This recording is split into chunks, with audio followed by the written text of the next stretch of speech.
Welcome to Just Talking About Jesus. I'm Jan Johnson, a seasoned believer who loves relationships and, just talking about Jesus. Here you'll hear inspiring stories from a woman who went from using meth to starting a ministry in Kenya, or the man who had a life-changing encounter with someone in Home Depot, of all places, or a woman who has endured years of chronic pain after having her gallbladder, spleen, and pancreas removed.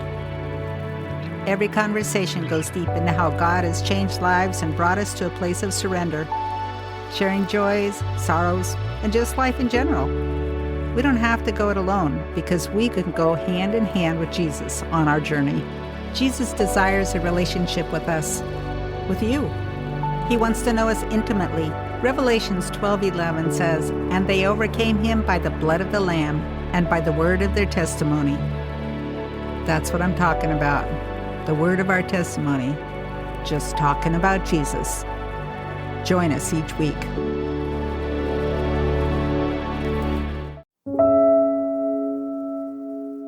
And so that was something to give up, to realize that I was an expert in my field, or as an expert as I could be. Mm-hmm. And then when I retired, that wasn't how I was defining myself as Margaret the speaker, Margaret the nurse leader, Margaret the nurse practitioner, the CNS. But who I am now that's my background. That's absolutely a gift. But it's now how I can share Christ's joy in the work that I do and bring it in a different way and bring my skill sets and my charisms to the work that I'm doing with, again, church and family and organizations.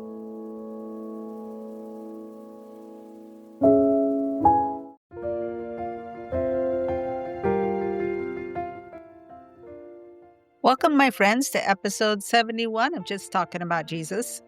Last week, we heard how Deanne Johnson didn't plan on becoming a youth leader, moving to Europe, or mentoring a young girl who would one day run flight schools in South Africa. But when she said yes to God, he wrote a full story of joy, surprise, and his unshakable faithfulness. What happens when life slows down and you're left wondering what's next? Margaret Eklund's story reminds us that God's timing is perfect. His peace is real and his purpose never fades.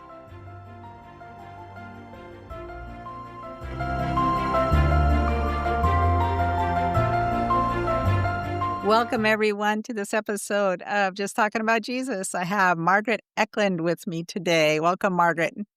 Thank you. Margaret was a friend of my daughter, Sydney's, who is now Sister Mercy, that you might have heard her episode of in her parish in Portland. And so we've been acquainted a little bit together, and she had in common with Sydney as being a nurse, but you have retired now. I have. Have you had to adjust to retirement, or was it an easy change? I honestly didn't think that it was going to be this way, that I could say to you, I loved what I did, absolutely loved what I did for 48 years as a nurse. But I feel like that's a chapter that I can look on with pride. And I'm really grateful for the chapter I'm in now of retirement. And I feel amazing peace. And I'm able to say to people, when they say, do you miss it? Yeah, there's aspects I miss, but I really don't miss it. And sometimes I feel guilty saying that. But I'm just so grateful that God's put peace in my heart and so many opportunities to contribute, not as Margaret the nurse, but as Margaret the parishioner, Margaret the mother, Margaret the grandmother. And I'm just so grateful. Yeah. All these kind of labels that we have for ourselves. But it's kind of the Margaret of everything that God wants you to do at the time, right? Yes. What have you found more time to do? Honestly, being at peace and not having my schedule dictated by the email I might be missing, or the quality report that I need to catch up on, or is there a text from a question from a team member at work. To really being present. So I think that's what I've been finding more, is just being able to be more present. And I've worked hard at that, because that's multitasking has been my role.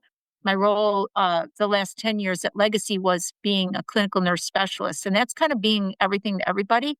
And so then when I was doing volunteer work at church or being a grandma or out hiking, there was always that step of what else am I missing or does somebody else need me? And so this has been the piece of really being more present.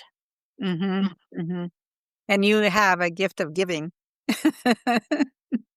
Well, thank you. I think it's a gift that God's given, and I'm glad to be able to give it to others and give Mhm. that joy. Yeah, yeah. What does bring you the greatest joy? That's a great question. I think my joy is for the light of my faith and the light of hope and bringing it to others, people who are either away from the faith or people who are going through trials and tribulations, um, and bringing it to my grandchildren to help bring the light of faith through their lives and my family. What is it if you could narrow down to just one or two things, where do you think God has been with you the most? In what situations or things where you've really, really latched on to Him?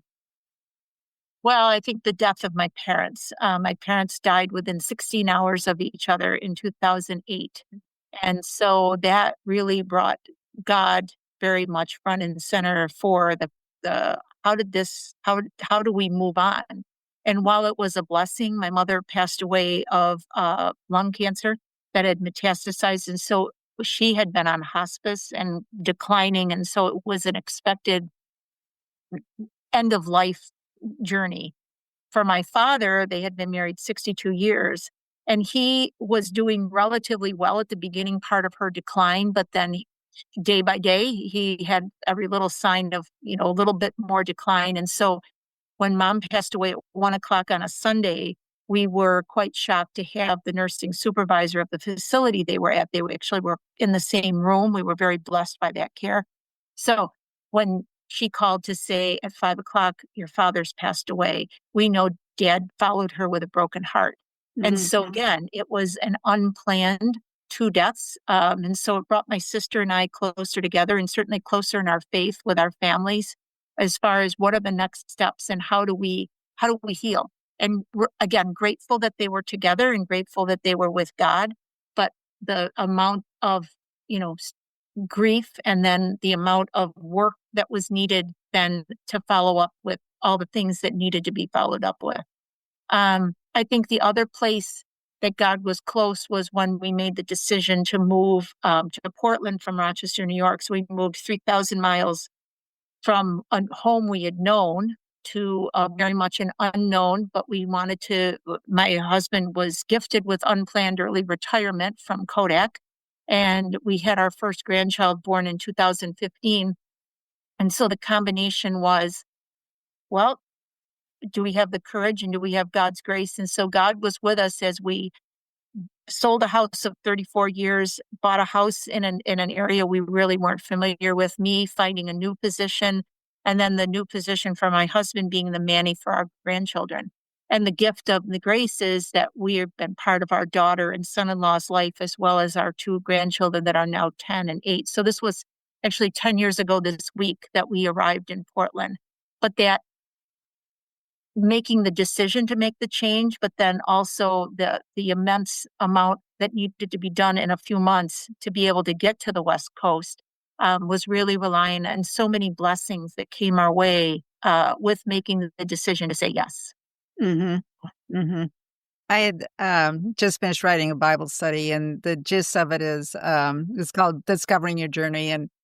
But part of it, you're mapping out your things of your life that because of this happened, resulting in, and then kind of the circular pattern of that. And and then going in to compare the same way to like Ruth and Joseph, Jonah and David. But it's just interesting that, if he hadn't lost his job or you didn't have, that situational thing to motivate you to being, but what a joy God saw the Right. beginning to the end, he knows the beginning from the end. And you Yeah, saw what joy it would be to have you in your grandchildren's lives and back, yeah, reciprocal with that too.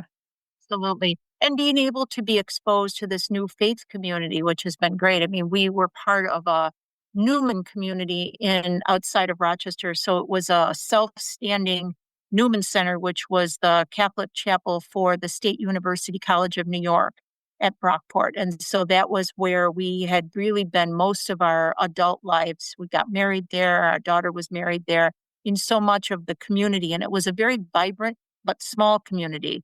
And so when we moved to Portland, really weren't finding that same kind of environment in our first couple months. But then we, it's certainly a very long story, but we landed at a small Newman chapel that was part of PSU, Portland State University. And then that led us to first St. Patrick's and then St. Michael's, and this community of faith where we're led by the St. John's Society priests that really help us bring faith formation to our forefront and have been involved in community projects. And it's really been a gift of this new faith community that is absolutely amazing and is so much a part of my life now. Yeah. And it's just things, sometimes I think we think about what everything has, the effect that's on us, but we don't always think about maybe God places you there for certain people. So that your impact is, for those being what they need at the time. Oh, thank you. Yeah. Yeah. Like my daughter. Like your daughter. Should we talk about that? Let's talk about that. So before she was Sister Mercy, she was Sydney Johnson. And Sydney, the 7 p.m. Mass at St. Michael the Archangel is known for its vibrance, usually totally full with beautiful Christian worship music and a very beautiful atmosphere with a lot of young adults and some seasoned adults as well. And so as that was the Mass was my go-to, I would sit traditionally in the second row of chairs, and there was always this young lady in the first row of chairs. And she was always very prayerful and just always present. You could tell she was present with Jesus in her prayers. Well, then over time, we were involved in the same programs together. And so I got to meet Sydney and learn that she was a nurse. And then COVID times came. And so as we were both sharing our COVID stories and COVID stresses, we again kind of bonded over time. And then there's a couple other stories that are pretty neat. And one story is there's a small book called the Magnificat. And it's a book that has the daily readings of the Mass, as well as interpretations and stories about saints. I had never really been exposed to it. Well, Sydney, who sat in front of me, always had one. And so that really piqued my interest of what this book really contained and then how prayerful. So I, of course, subscribed as well. And so over time, then with the programs we were involved in, and then as she discerned to join the Servidoras and, really became her prayer partner, her prayer warrior for her entering and staying connected through various ways and through Mom, we've just been gifted with this friendship that's about faith. And she would call me her at St. Michael's mom, certainly not her mom. But it was a very special, endearing term that was what I served. That was our connection. And so I feel very graced by learning so much about her commitment to Jesus, and then just seeing her joy in her visits and her letters of she is serving as the wife of Christ. And it's just absolutely touching and just very inspiring. So that's my Sister Mercy story, and how grateful I am to be a small part of her life and her prayer warrior. Yeah. And I think that part of her being where she is to be there for other people, as an influence as well, Yeah. just because of who she is, she has that special thing.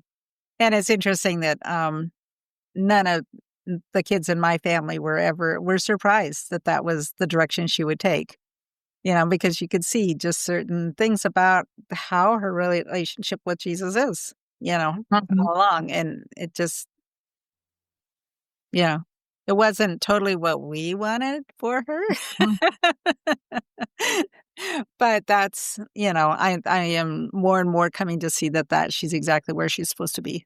Yeah. And it's a big sacrifice for families, for other parents that I know whose, children have either moved to the priesthood or to the religious life.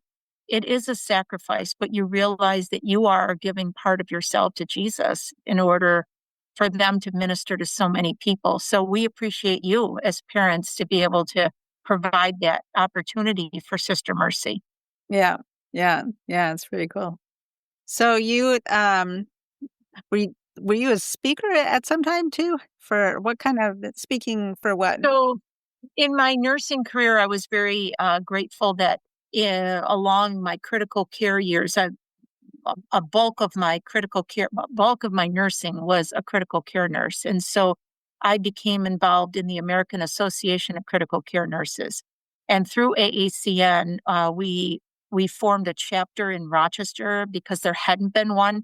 And so that was really the springboard to learning more about not only nursing care and nursing process, but then also learning that I had an associate's degree, which is awesome as a registered nurse.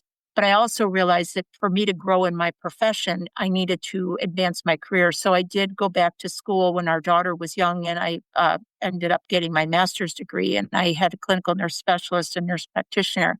So in that, as I grew in my nursing career, I also grew for professional development. And I was given amazing opportunities by networking and mentoring through AACN and other organizations, but primarily AACN. So I became a leader, and I was an elected leader for 5 years. I was on our national board, and I was on our certification board. And those opportunities led to me being able to speak at conferences and just be able to influence. When I sat in audiences, I would think, wow, I'm really influenced by this speaker. And so I realized that if I had knowledge to share about the areas that were my expertise, and it was mentoring and then more about pulmonary, I was a pulmonary nurse practitioner. I took care of people who had breathing problems and needed ventilators. And so sharing that expertise. So I was I was given truly the gift of being able to get invited to audiences where I had conferences around the country, and being able to share that expertise. In my last 10 years, I focused more on pressure injury prevention. So as a nurse, we want to make sure that your skin stays without any sores. So my last 10 years, I worked with 8 hospitals to bring teams together around preventing that next injury to you while I'm taking care of you. And so that also led to many opportunities where I was able to present. And then also, I have published quite a number of articles that have been in nursing journals and edited a book. And, again, just finding a way to influence and bring along our caregivers to be able to give good care to patients. And so that was something to give up, to realize that I was an expert in my field, or as an expert as I could be. Mhm. And then when I retired, that wasn't how I was defining myself as Margaret the speaker, Margaret the nurse leader, Margaret the nurse practitioner, the CNS. But who I am now that's my background. That's absolutely a gift, but it's now how I can share Christ's joy in the work that I do, and bring it in a different way, and bring my skill sets and my charisms to the work that I'm doing with, again, church and family and organizations. Yeah, and I've thought about that before too, as to all the things that I did in my work life, and how they translated into, what I'm doing now. And there is a lot of carryover in that. I've also thought about all the things that I did in my life as to how I influenced my children. And then as you hear Sister Mercy talking about her students and how in love she is with them and the games Right? you're playing, whatever, I mean, that was, you know, I was influential in part of that in her Yeah. growing up doing those things, that kind of thing too. So it is interesting, just kind of that ripple effect Yeah.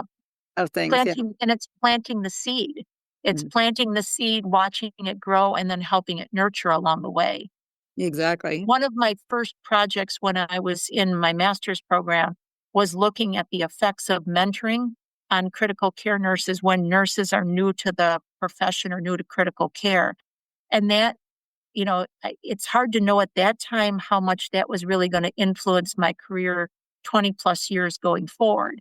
And thinking about how grateful I am that that was a gift and a charism and helping so many young nurses find their potential and work through that. When I had one of my last public speaking opportunities was at the chapter I'd already just mentioned in AACN, Critical Care Nurses in Rochester. I was invited back for the anniversary of the chapter's founding. And so in that, it was wonderful to reflect in that community how many people who had been staff nurses are now chief nurses, are professors, are advanced practice nurses. And so it is a gratifying feeling to know that I had a small part of their growth. Mm-hmm. Yeah. Yeah, totally. Yeah. I love that. So, separate subject, you visited the Holy Land? I did. Tell us about that. In 2023, there were a group of 43 pilgrims that went from our St. Michael's community as well as the community in Corvallis, which is our sister sister church. It's St. Mary's. So it was led by our pastor, Father Ignacio, and we were on a Catholic travel group. And we spent, I think it was a total of 12 days that we toured the Sea of Galilee, Nazareth, all of the high points, and certainly ending up in Jerusalem. Mm-hmm. And it was very much a beautiful guided tour by a local. He was a gentleman who'd grown up in Bethlehem. And so he just had such rich history to share, as well as his own personal faith. Those days were just so amazing in terms of our itinerary of seeing the places that Jesus was with his disciples and Mary. And all of them were prayerful. We had masses every day. We prayed the rosary, and it was a very prayerful experience. I think the thing I came away with is everywhere we went, it was great to know that Jesus had just been there 2,000 years ago. But he's with me. He's not here anymore. When we went to the Transfiguration Chapel, and that was dramatic to think that that's where the transfiguration of our Lord happened. And it was powerful being there and celebrating the Mass together. And again, he wasn't there with the bright light, but the bright light went into my heart. And so when I hear the Transfiguration stories, and we just celebrated the Feast of the Transfiguration, it brings it just so much more personal for me. And on the Sea of Galilee, we went out on the boat in the sea and thinking about that's where Jesus preached to the gospel, to the apostle. He isn't there, but I was there. And so being able to experience that. And I think that's what I've continued, the Mount of Beatitudes and so on. I mean, there's every place that we went had just such rich meaning.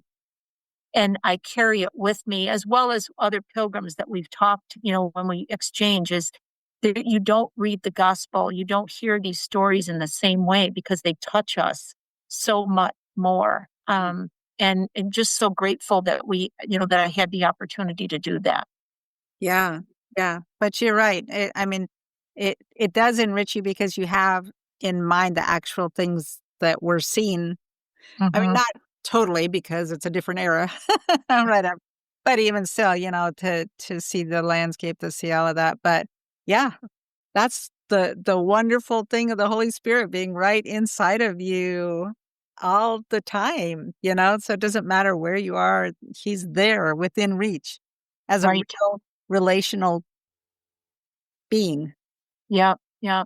And the Holy Land pilgrimage was also the spot where was the first time that I really brought my head around the potential of retirement, because my husband and I had talked about that and what would be the right timing and what would that look like. And I think that being on the Sea of Galilee and reflecting and it really gave me time to pause to think about, this is trusting. It's trusting in Jesus that he has it. He has this. And so I just need to be able to trust that the saying yes and the next steps will all fall into place when I trust that to happen and have the Holy Spirit open my heart. Mm-hmm. Yeah. Trust. That's a big, that's underlying. I think that's our foundational word is trusting and really knowing, and you get that through reading more scriptures and being closer, to understanding who he really is. He doesn't let anybody down. He's got the big picture figured out and he is there. It's just sometimes what we see doesn't match up with what we believe, or what we think it's supposed to look We- like at the right. time. It's not Margaret's will be done. It's thy will be done. Oh yeah, that's right. Exactly. Well, we are almost out of time. What would you like to leave our listeners with?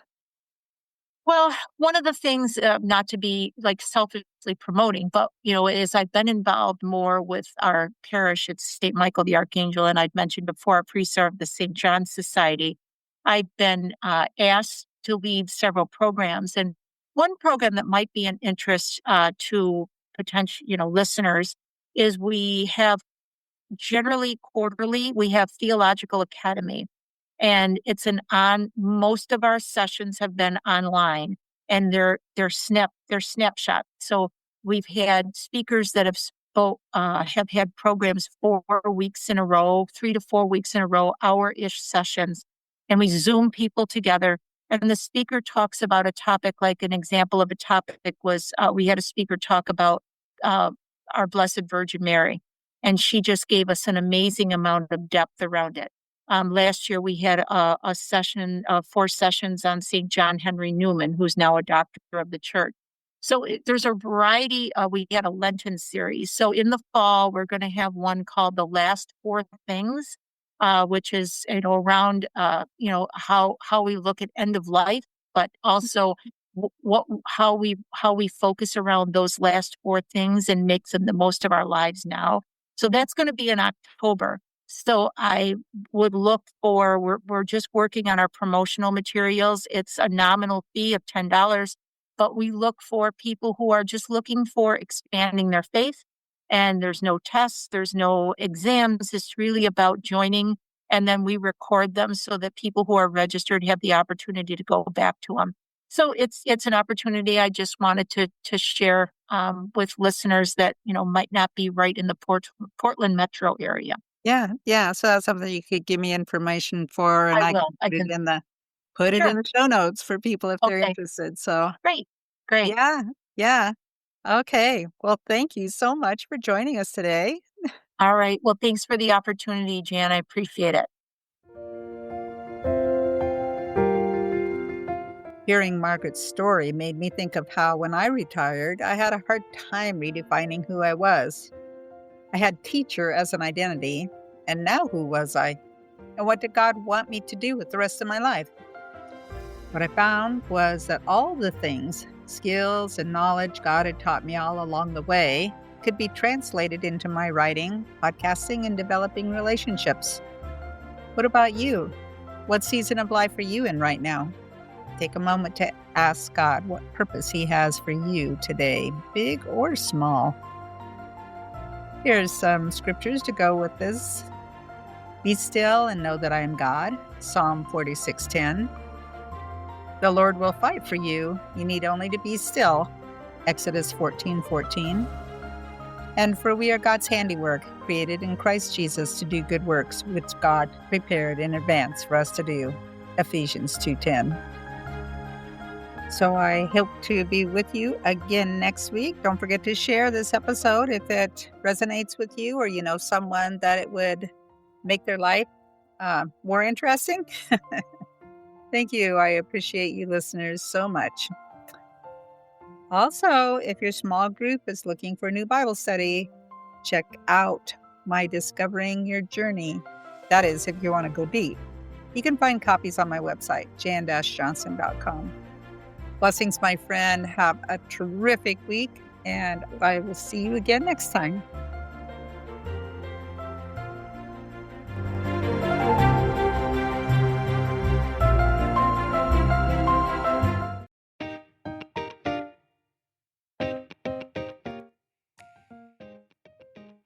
Do you have a friend or relative that would find value in this episode? Please share it. And you can let them know that if they'd prefer to watch, I always put these episodes on YouTube. So check that out in the show notes. And if you watch on YouTube, consider subscribing, because just as when you subscribe to this podcast and get notification when new episodes are out, the same will happen if you subscribe to my YouTube channel. Just Talking About Jesus. And then you won't miss an episode. Speaking of subscribing, are you getting my newsletters? These not only tell the guest stories, but also include pictures and links to the website and YouTube. I also add a little about my life, and who doesn't want to know that?